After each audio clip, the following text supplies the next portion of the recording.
അമ്മയോ ദൈവമേ, ഇനിയിപ്പോൾ എൻ്റെ കണ്ണാടി എവിടെ പോയി നോക്കും?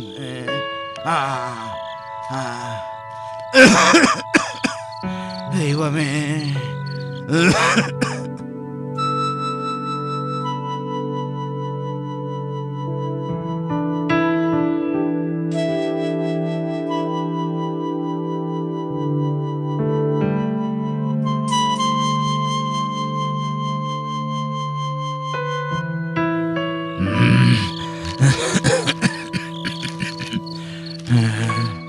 ദൈവമേ,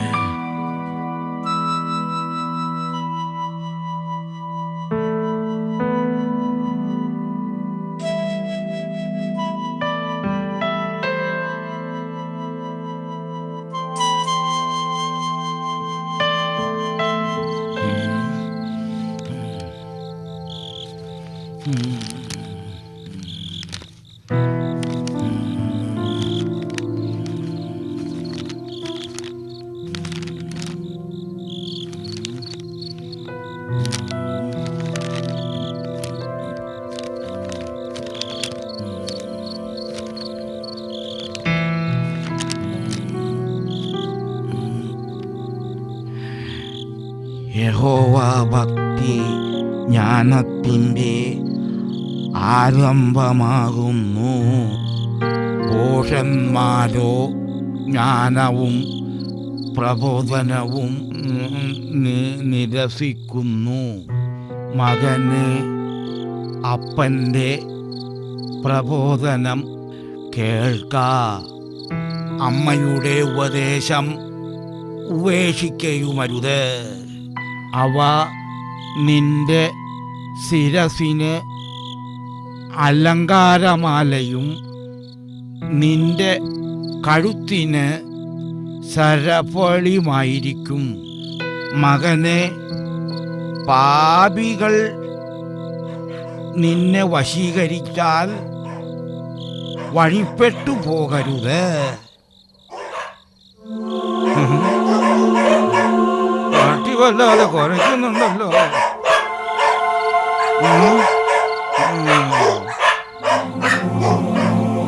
മോളിക്കുട്ടിയേ, എടി മോളിക്കുട്ടിയേ, പാട്ടി വല്ലാതെ കുറയ്ക്കുന്നടി. എന്തുവാന്ന് നോക്ക്.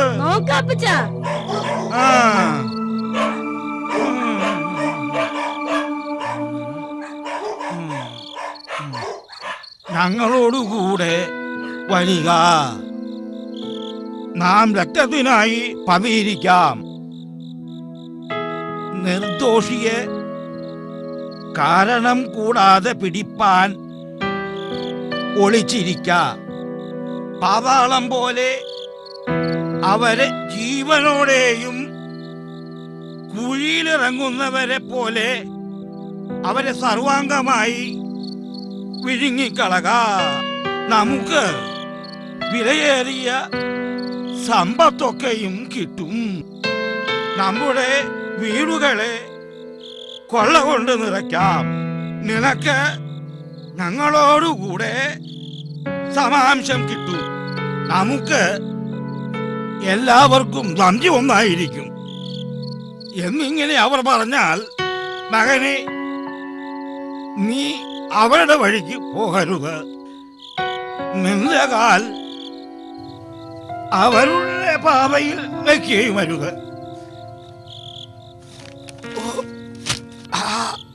അമേ ഓ ഓ ഓ ഓ ആ ആ ഓ ഓ എന്തെല്ലാം സഹിക്കണം കർത്താവേ.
ആഹാ, അപ്പച്ചനും കൊച്ചുമോനും കളിക്കുവാണോ? ആ വക്കീലോ, തന്നെ ഞാൻ നോക്കിയിരിക്കുകയായിരുന്നു. ഇരിക്കു വക്കീലേ. ആ മോനെ, മോൻ അകത്ത് പോയി കളിച്ചോ. കേട്ടോ, ബാ അതെല്ലാം കൊണ്ട് അകത്ത് പോയി കളിച്ചോ. ഓക്കെ. എന്താ ഇപ്പച്ച വിശേഷിച്ച്? ആ വക്കീലേ, വക്കീല് ദേ ഈ ആധാരം ഒന്ന് വായിച്ചു നോക്കി. ഇതിൽ പറയുന്ന അവകാശികളല്ലാതെ മറ്റാരെങ്കിലും ഈ ആധാരത്തിലുണ്ടോ എന്ന് എനിക്കൊന്നറിയണം.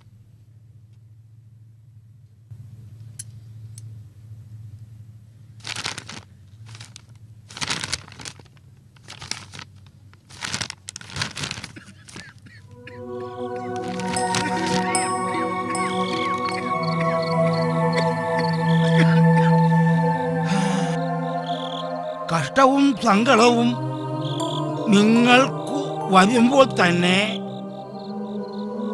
അപ്പോൾ അവരെന്നെ വിളിക്കും. ഞാൻ ഉത്തരം പറയുമില്ല. എന്നെ ജാഗ്രതയോടെ അന്വേഷിക്കും, കണ്ടെത്തുകയുമില്ല. അവർ പരിജ്ഞാനത്തെ വെറുത്തുവല്ലോ. യഹോവ ഭക്തിയെ ഫുൾ സെറ്റപ്പിലൊക്കെ ആണല്ലോ. അത്യാവശ്യത്തിന് എന്തെങ്കിലുമൊക്കെ വേണ്ടേ വക്കീലേ? അനുസരിക്കാതെ എന്റെ ശാസനയൊക്കെയും നിരസിച്ചു കളഞ്ഞു. ആഹാ, അപ്പച്ചൻ ബൈബിൾ വായന തുടങ്ങിയല്ലോ. ഓ, അത് രാവിലെ തുടങ്ങും.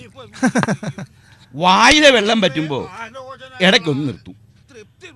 വയ്യാണ്ട് കിടക്കുമ്പോ പിന്നെ എന്നാ ചെയ്യാനാ? ഒന്നുമല്ലെങ്കിൽ ബൈബിളല്ലേ വായിക്കുന്നേ. ഈ തെക്കേത്തലക്കര ജോർജന്റെ തണ്ട കാലൊടിഞ്ഞ് കിടന്നപ്പോ പുളിച്ച തെറി തന്നെയാ പറഞ്ഞത്. ഇത് അങ്ങനെ ഒന്നുമില്ലല്ലോ. അത് പോട്ടെ, ഈ ആധാരം നോക്കിയിട്ട് വക്കീൽ എന്ത് തോന്നുന്നു? ബുദ്ധിഹീനരുടെ പിന്മാറ്റം. ഈ ആധാരം പൈനങ്കിൽ ജോസഫ് മകൻ വർക്കിയുടെ പേര്. അതിന് മറ്റൊരു അവകാശം ഉണ്ടെന്ന് എനിക്ക് തോന്നുന്നില്ല.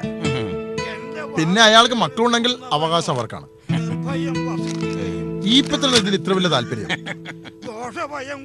അതെ വക്കീലേ, നമ്മുടെ കവലക്കിലെ റബ്ബർ തോട്ടമില്ലേ, അവിടെ എനിക്കൊരു ഷോപ്പിംഗ് കോംപ്ലക്സും ലോഡ്ജും ഒക്കെ ഉള്ള ഒരു കെട്ടിടം പണിയണം. അപ്പൊ ഈ പച്ചനല്ലേ? അല്ല, പക്ഷേ സ്വന്തം പോലെ ഉള്ള കാര്യം വക്കീലോട് അങ്ങോട്ട് പറയാലോ. സംഭവം 10 വർഷം മുമ്പ് നടന്നതാ. ഈ വർക്കിച്ചൻ എൻ്റെ ഭാര്യയുടെ അകന്നൊരു ബന്ധുവാ. രണ്ടുപേരും ഗൾഫിലായിരുന്നു. നല്ല കാശൊക്കെ ആയപ്പോൾ നാട്ടിൽ വന്ന് ഒരു ബിസിനസ് തുടങ്ങി. കുറെ കഴിഞ്ഞപ്പോൾ അതങ്ങ് പൊളിഞ്ഞ് ഉള്ള കാശെല്ലാം പോയി. ഈ വർക്കിച്ചൻ്റെ ഭാര്യ ശോശാമ്മ നേഴ്സാ. പുള്ളിക്കാരത്തി അമേരിക്ക പോകാൻ വേണ്ടി ടെസ്റ്റൊക്കെ പാസ്സായി അങ്ങോട്ടേക്ക് പോകാനുള്ള കടലാസായി കിട്ടിയപ്പോഴത്തേക്കും വിമാനക്കൂലിക്ക് പൈസ ഇല്ല. അങ്ങനെ ഈ ഭൂമിയുടെ ആധാരവും എൻ്റെ കയ്യിൽ തന്നിട്ട് 1 ലക്ഷം രൂപയും മാറ്റിക്കൊണ്ട് പോയതാ. പിന്നെ തിരിച്ചു വന്നില്ലേ? ഓ, നല്ല കാര്യായി. അമേരിക്കയിലോട്ട് ചെന്നാ പിന്നെ വാലിന് തീ പിടിച്ച പോലെയല്ലേ വക്കീലേ? ഇവിടുന്ന് പോകുന്ന മിക്കവന്റെയും അണ്ടർ വരെ കടത്തിലായിരിക്കും. പിന്നെ അത് വീട്ടാനുള്ള ഓട്ടത്തിലും. ഞാൻ കണ്ടില്ലേ, പറഞ്ഞു കേട്ടുള്ള അറിവാ. മക്കളൊന്നും ഇങ്ങോട്ട് വരത്തില്ലേ? ഓ, അവിടെ ചെന്നാ പിന്നെ ഇവിടെ വല്ലതും പിടിക്കും വക്കീലേ. ചെറുക്കനാണെങ്കിൽ ഒരു ചൈനക്കാരുടെ കൂടെ പോയി, പെണ്ണാണെങ്കിൽ ഒരു സായിപ്പിന്റെ കൂടെ. അവർക്ക് രണ്ടുപേർക്കും കൂടി ഇങ്ങോട്ട് വരാമല്ലോ. എങ്ങനെ വരാൻ? ശോശക്കുട്ടി കൊച്ചമ്പ 2 കൊല്ലം മുമ്പ് മരിച്ചു. വർക്കിച്ചിന് ക്യാൻസറും. ആഹാ, അപ്പൊ പിന്നെ കെട്ടിടപ്പണി തുടങ്ങിക്കോ. ബാക്കിക്കാരും വരുന്നിടത്ത് വെച്ച് കാണാം. അങ്ങനെ അങ്ങ് തുടങ്ങാൻ പറ്റില്ല വക്കീലേ. ആ പുരയിടത്തിൽ ഒരു കിളവൻ താമസിക്കുന്നുണ്ട്. അയാളാണ് ഇപ്പൊ എന്റെ തലവേദന. വർക്കിച്ചന്റെ ഒരു ബന്ധുവാ. പുരയിടം നോക്കി അവിടെ അങ്ങ് താമസിക്കുക. പുള്ളിക്ക് വല്ല ചില്ലറ പോരായോ? ഓ, നടക്കത്തില്ല. ഒടുക്കത്തെ വിശ്വസിച്ചല്ലേ. ഈ വിവരം അറിഞ്ഞാ ഉറപ്പാ അപ്പ വർക്കിച്ചിനെ അറിയിക്കും. അതപ്പോ ഗുലുമാലാകുമല്ലോ. ഓ, അങ്ങനെ ഗുലുമാലാകാൻ എനിക്ക് താല്പര്യമൊന്നുമില്ല വക്കീലെ. ഞാനൊരു വഴി കണ്ടിട്ടുണ്ട്. അതെന്ത് വഴിയാ ഇപ്പച്ച? ഈ ദയാനന്ദ സ്വാമിയുടെ മെഡിക്കൽ കോളേജും ആശുപത്രിയുമാ അവിടെ വരാൻ പോണത്. ഞാൻ പണിഞ്ഞില്ലെങ്കിൽ മറ്റാരെങ്കിലും അവിടെ കയറി കെട്ടിടം പണിയും. ഈ കിളവൻ മരിക്കുന്നവരെ കാത്തിരിക്കാൻ എനിക്ക് പറ്റത്തില്ല. പിന്നെ എന്തോ ചെയ്യാനാ പ്ലാൻ? ഞാനത് ജയിക്കാൻ പോവാ. ഞാൻ ആ കാടൻ ബേവിന് ഏർപ്പാടാക്കിയിട്ടുണ്ട്. നേരം കുറയായി ഇപ്പച്ച. ഞാനങ്ങ് ചെല്ലട്ടെ. വീട്ടിൽ സൂസമ തന്നെയാ.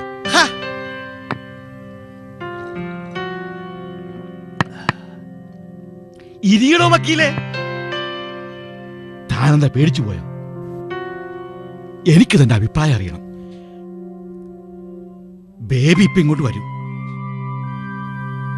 ഈ പച്ച നോക്കി കണ്ടൊക്കെ അങ്ങ് ചെയ്താൽ മതി. ബാക്കി കാര്യം നമുക്ക് നോക്കാം. അല്ല അല്ല അല്ല വക്കീലേ, ഒരു കാര്യം പറഞ്ഞോട്ടെ. കാര്യങ്ങളെല്ലാം തീരുമാനിച്ചു കഴിഞ്ഞ് വക്കീൽ മാറിക്കളയരുത്. എത്രയേ പറയാനുള്ളൂ.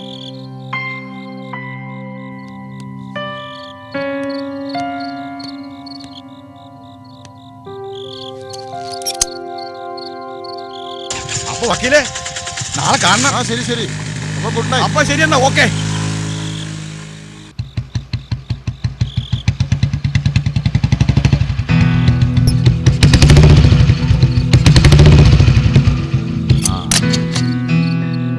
നാട്ടുകാരെ മുഴുവൻ അറിയിച്ചു അല്ലേ? അത് നമ്മുടെ വക്കീലല്ലേ. നീ വാ അകത്തോട്ടിരിക്കും. എത്ര നേരമായി ഞാൻ നിന്ന് നോക്കിയിരിക്കും. വാ എന്നതായി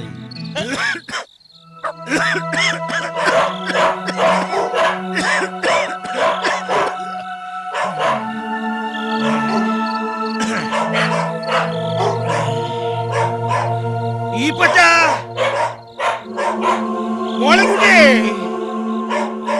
എടി പട്ടി വീണ്ടും കുറയ്ക്കുന്നടിയേ, ഒന്ന് നോക്ക്.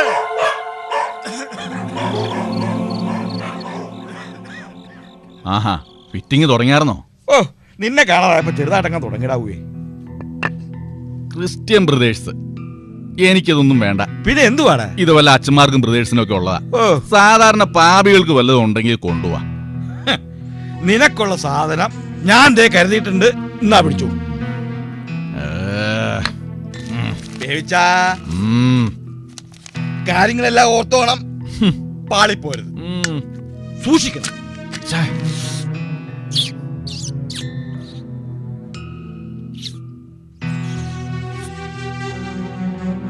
ബേബിച്ചാ, ഇതെല്ലാ പ്രാവശ്യത്തെയും പോലെയല്ല.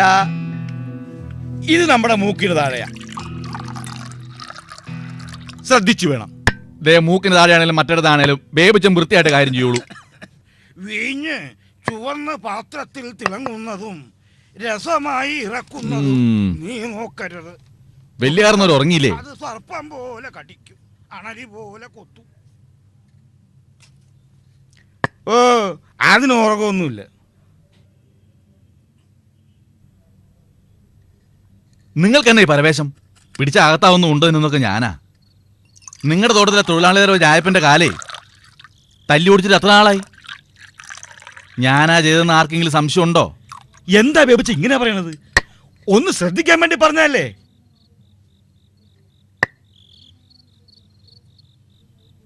മതി മതി, അധികം ഐഡിയ ഒന്നും തണ്ട. എന്റെ കിട്ടാ പോകത്രയാ? 50. അതൊന്നാക്ക്. എന്റെ ബേബിച്ച, ഈ പെണ്ണും പടക്കോയില്ല നിനക്കെന്ന് എത്ര അത് താഴെ അറിയുന്നേ. അഡ്വാൻസും എടുക്ക്. ആ അല്ലേ, വേണ്ട, ഞാൻ മേടിച്ചോളാം. പെട്രോൾ ശരിയാക്കിയിട്ടുണ്ടേ. അപ്പൊ ഇനിയൊരു തീപ്പെട്ടിക്കുള്ളിയുടെ ആവശ്യമുള്ളൂ. കിളവും വെളുക്കുമ്പോ ഫ്രൈ ആയിട്ടിരിക്കും. ആ കുപ്പിയിട്. ആ, അപ്പൊ എല്ലാം പറഞ്ഞ പോലെ. ഈ കുപ്പിന്ന് പിടിച്ചോളൂ.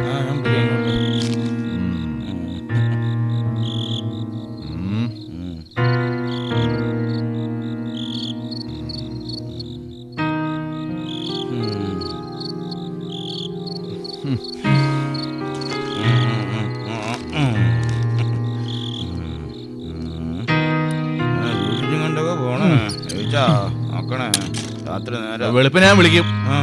അവിടെ വന്ന് തന്നെത്താനടിച്ചൊന്ന് കരഞ്ഞേക്കണം.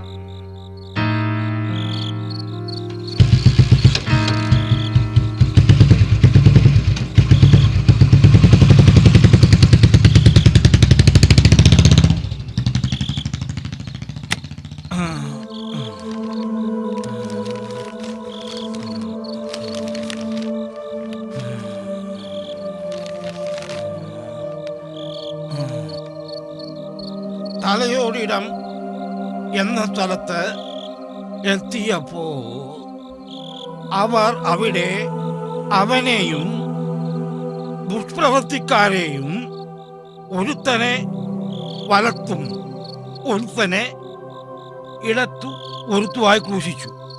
എന്നാൽ യേശു, പിതാവേ, ഇവർ ചെയ്യുന്നത് എന്നത് എന്ന് അറിയായ കൊണ്ട് ഇവരോട് ക്ഷമിക്കണമേ എന്ന് പറഞ്ഞു.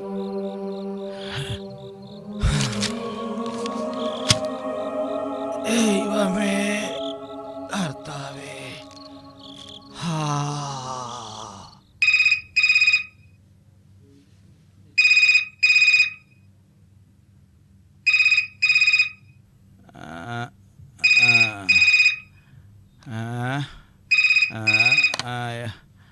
ഹലോ, എപ്പോ?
കണക്കായി പോയി.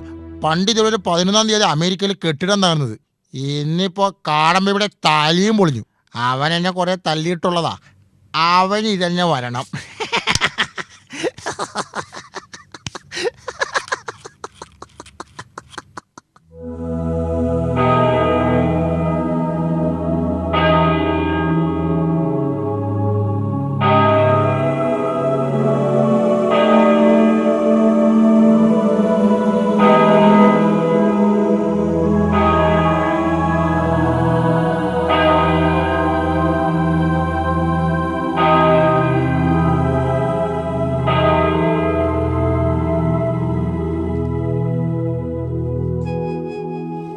പ്രിയമുള്ളവരെ, ഈ സംസ്കാര ശുശ്രൂഷയുടെ അന്ത്യഘട്ടത്തിലേക്ക് നാം എത്തിയിരിക്കുകയാണ്.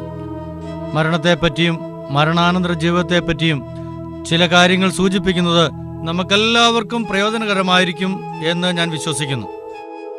ഓരോ വ്യക്തിയുടെയും മരണം ജീവിച്ചിരിക്കുന്നവർക്കുള്ള ഒരു സന്ദേശമാണ്. ബേബിയുടെ മരണം യാദൃച്ഛ്യമെന്ന് നമുക്കോരോരുത്തർക്കും തോന്നിയേക്കാം. പക്ഷേ ദൈവത്തിൻ്റെ കാര്യപരിപാടിയിൽ ഈ ലോകത്ത് നടക്കുന്ന ഒന്നും തന്നെ യാദൃച്ഛ്യമല്ല. ഇന്നലെ രാത്രി നമ്മെ വിട്ടുപിരിഞ്ഞതായ ബേബി നമ്മുടെ ഇടവകയിലെ പാരിഷ് ഹാൾ പണിയിലും മതിൽ പണിയിലുമൊക്കെയും ആത്മാർത്ഥമായി സഹകരിച്ചുള്ള ഒരു വ്യക്തിയാണെന്നുള്ള കാര്യം നമുക്ക് ആദരപൂർവ്വം സ്മരിക്കാം. പക്ഷേ ഇത്തരം പ്രവൃത്തി കൊണ്ടൊന്നും ബൈബിളിൽ പറയുന്നതായ നിത്യജീവൻ പ്രാപിക്കുവാൻ ആർക്കും കഴിയുകയില്ല. യേശുവിനെ കൈക്കൊണ്ട് യേശുവിന്റെ നാമത്തിൽ വിശ്വസിക്കുന്ന ഏവർക്കും ദൈവമക്കളാകുവാനുള്ള അധികാരം ലഭ്യമായിരിക്കുന്നുവെന്ന് തിരുവചനമായിരിക്കുന്ന വിശുദ്ധ ബൈബിൾ നമ്മളെ ഓർപ്പിക്കുന്നു. ഒരുവൻ ശരീരത്തിലിരിക്കുമ്പോൾ ചെയ്യുന്നത് നല്ലതാകിലും തീയതാകിലും അതിന് തക്കവണ്ണം പ്രാപിക്കേണ്ടതിന് നാം എല്ലാവരും ദൈവത്തിന്റെ ന്യായാസനത്തിനു മുമ്പാകെ നിൽക്കേണ്ടതാകുന്നുവെന്ന് തിരുവെഴുത്ത് നമ്മളെ ഓർപ്പിക്കുന്നു. ജീവിച്ചിരിക്കുമ്പോൾ ചെയ്യുന്നതായ പാപക്കറകൾ കഴുകിക്കളയുവാൻ മരണശേഷമുള്ള പ്രാർത്ഥനകൾക്ക് കഴിയുകയില്ല. ജീവിച്ചിരിക്കുമ്പോൾ ദൈവത്തിന് പ്രസാദമുള്ള കാര്യങ്ങൾ ചെയ്യുവാൻ ഈ തിരുവെഴുത്തുകൾ നമ്മളെ ഓരോരുത്തരെയും സഹായിക്കുമാറാകട്ടെ. ബേബിയുടെ മാതാപിതാക്കൾ വളരെ കാലം മുമ്പ് തന്നെ ഈ ലോകത്തിൽ നിന്ന് മാറ്റപ്പെട്ടുവല്ലോ. ബേബിക്ക് സഹോദരന്മാരും ആരും തന്നെ ഇല്ല. അതുകൊണ്ട് ബേബിക്ക് വേണ്ടപ്പെട്ടതായ വ്യക്തി എന്നുള്ള നിലയിൽ ഈപ്പച്ചൻ വന്ന് ഇപ്പോൾ ബേബിയുടെ മൃതശരീരത്തിന്റെ മുഖംമൂടി ഇടുന്നതായിരിക്കും.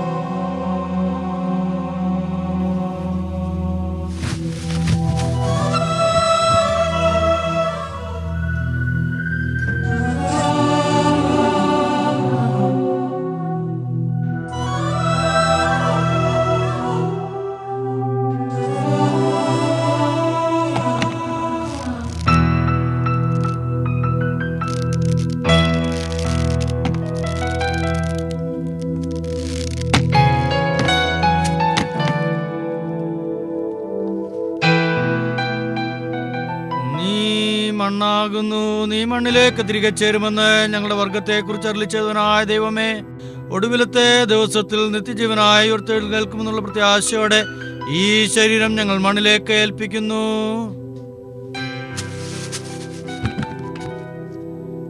എന്റെ സഹോദരന്മാരെ, ഇതാകുന്നു നമ്മുടെ ഐഹികവാസത്തിന്റെ അവസാനമെങ്കിൽ രാജാക്കന്മാരും പ്രഭുക്കന്മാരും പൊന്നിനെ ശേഖരിക്കുന്നതിന്. ഇതാകുന്നു നമ്മുടെ ജഡീക സുഖങ്ങളുടെ അവസാനമെങ്കിൽ സൗന്ദര്യമുള്ളവർ തങ്ങളുടെ സൗന്ദര്യത്തിൽ ആഹ്ലാദിക്കുന്ന എന്തിന്. ഇതാകുന്നു നമ്മുടെ ഭൗതിക അനുഗ്രഹങ്ങളുടെ അവസാനമെങ്കിൽ ധനവാന്മാർ തങ്ങളുടെ ധനത്തെപ്പറ്റി അഹങ്കരിക്കുന്നുവെന്തിന്. ഇതാകുന്നു നമ്മുടെ ലൗകിക ജ്ഞാനത്തിന്റെ അവസാനമെങ്കിൽ വിദ്വാൻമാർ തങ്ങളുടെ വിദ്യയിൽ പുകഴുന്നതിന്, ജ്ഞാനികൾ തങ്ങളുടെ ജ്ഞാനത്തിൽ പ്രശംസിക്കുന്നതിന്. ഇതാകുന്നു നമ്മുടെ പ്രതാപത്തിന്റെ അവസാനമെങ്കിൽ അധികാരികൾ തങ്ങളുടെ ശക്തിയിൽ നിഗളിക്കുന്നതിന്. ഇതാകുന്നു നമ്മുടെ ശരീരബലത്തിന്റെ അവസാനമെങ്കിൽ യൗവനക്കാർ തങ്ങളുടെ സാമർഥ്യത്തിൽ പുകഴുന്നതും എന്തിന്. മനുഷ്യൻ താൽക്കാലികനാകുന്നു, അവന്റെ ദിവസങ്ങൾ ആവി പോലെ മാഞ്ഞു പോകുന്നു, വയലിലെ പുഷ്പം പോലെ പൂത്ത് വാടിപ്പോകുന്നുവെന്ന് ദൈവിക സംഗീതക്കാരനായ ദാവീദ് തന്റെ കിന്നരങ്ങൾ പാടിയിരിക്കുന്നു.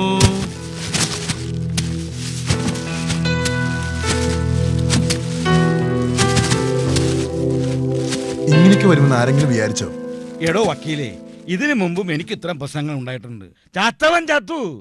ഞാൻ വിചാരിക്കുന്ന കാര്യങ്ങൾ അതുപോലെ നടന്നിരിക്കും. എന്താ വക്കീലിന് സംശയമുണ്ടോ?